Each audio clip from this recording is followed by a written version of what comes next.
Bonsoir à tous. Alors j'espère que pour les parents la rentrée s'est bien passée.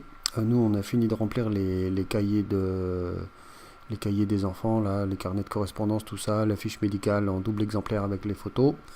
C'est fini. Donc maintenant je peux faire mes muses. Je fais une petite vidéo. La suite de la truc d'hier parce que ça a gambergé sec dans la tête. Alors je rappelle petit pour mémoire vite fait. L'objectif c'était donc de réussir à faire une mise en station avec le Polar Assistant sans de visibilité sur la polaire. Ma conclusion d'hier soir était que c'était possible, mais qu'on était limité à un rayon autour de la polaire de 30 degrés. Alors je savais pas trop d'où il sortait, j'avais bien constaté hier soir que ça pouvait marcher dans les zones, là, dans toute cette zone ici à 30 degrés autour de la polaire. Et puis, du coup, j'ai commencé à regarder dans le code, là, je suis allé chercher sur GitHub, là, les différents endroits où on pourrait voir où apparaissait cette limitation. J'y ai pas trouvé. Sauf que j'ai trouvé un autre truc. J'ai trouvé dans les options du solver, il y a un machin qui s'appelle Radius, le voilà, celui-là. Et donc hier soir, il était positionné comme ceci, à 30 degrés. Oh, c'est curieux, dites donc. Alors en fait, je constate que je ne maîtrise pas à 100% toutes les subtilités du solver, il va falloir que je potasse. Néanmoins, ce 30 degrés-là m'a tout l'air d'être effectivement comment dire, je vais pas trouver le mot. M'a tout l'air d'être. Ma femme se marre. Parce que je cherche mes mots, c'est la vieillesse qui arrive. Donc ce 30 degrés là, ce radius, ça a l'air d'être la latitude, pas la latitude, l'incertitude qu'il y a sur l'endroit où est positionnée la monture, et donc on bride un peu les index les index d'astrométrie dans lesquels on va chercher par rapport à cette valeur. Du coup, qu'est-ce que j'ai fait là il y a une heure? J'ai recommencé le boulot, mais au lieu de 30 que j'avais, j'ai mis 60. Et là, vous allez voir, alors je vais le faire vite fait, sauf que vous allez comprendre assez rapidement que ça a des effets, ça a deux effets. Déjà, le premier immédiat, c'est que comme il cherche sur plus d'endroits, le solve est plus long à se terminer. Donc je rappelle, j'ai pas de vision sur la polaire, je fais un slow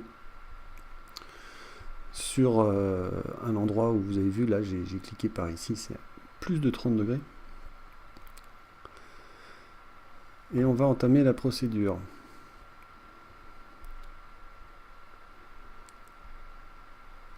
Voilà. Il est arrivé, donc je vais le laisser aller vers l'ouest et à 30 degrés juste pour la rigolade. Alors c'est parti, on fait le start. Donc il prend son premier cliché et il cherche autour de la polaire, parce qu'il ne sait pas encore où il est à l'aveugle là. Il cherche autour de la polaire à 60 degrés autour tous les candidats possibles dans les index d'astrométrie. Et donc, c'est plus long, parce que 60, c'est plus que 30. Donc, on va le laisser faire.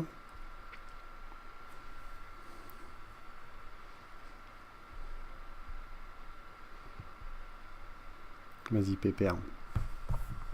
On y croit. Voilà. Le voilà, il est arrivé. Donc, comme hier, comme tout à l'heure, comme hier, il me dit attention, ta monture, elle n'est pas sur la polaire, donc est-ce que tu veux faire un slow vers la polaire? Je dis non, je sais, je vais rester où je suis. Et il commence à faire le job.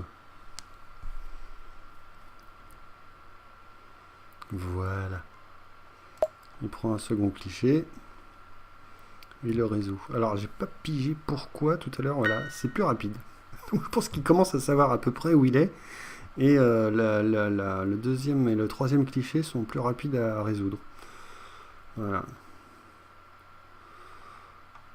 Donc bon, je vais pas m'étendre plus longtemps. Voilà, il a fini, il m'a pris ses trois clichés, il me propose un vecteur. Et là, tout de suite, deuxième effet néfaste, c'est que là, vous constatez, voilà, mon erreur, elle est de 7 degrés.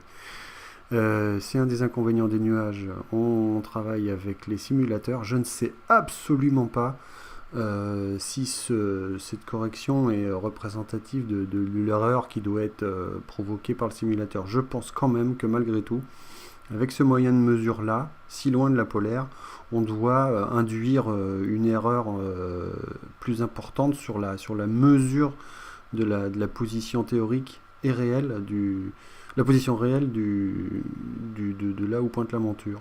Donc à tester en vrai. Suspense. J'arrête cette vidéo là parce que voilà, j'ai tout dit, hein. C'est voilà, le truc, c'est bien le radius. Alors il faut faire gaffe après quand on attaque sa session. Bon, il faut réduire cette valeur là parce que quand on fait de la synchro sur le ciel pour le modèle d'alignement, ça sert plus de, on n'a pas besoin d'aller chercher à 60 degrés autour de là où on est.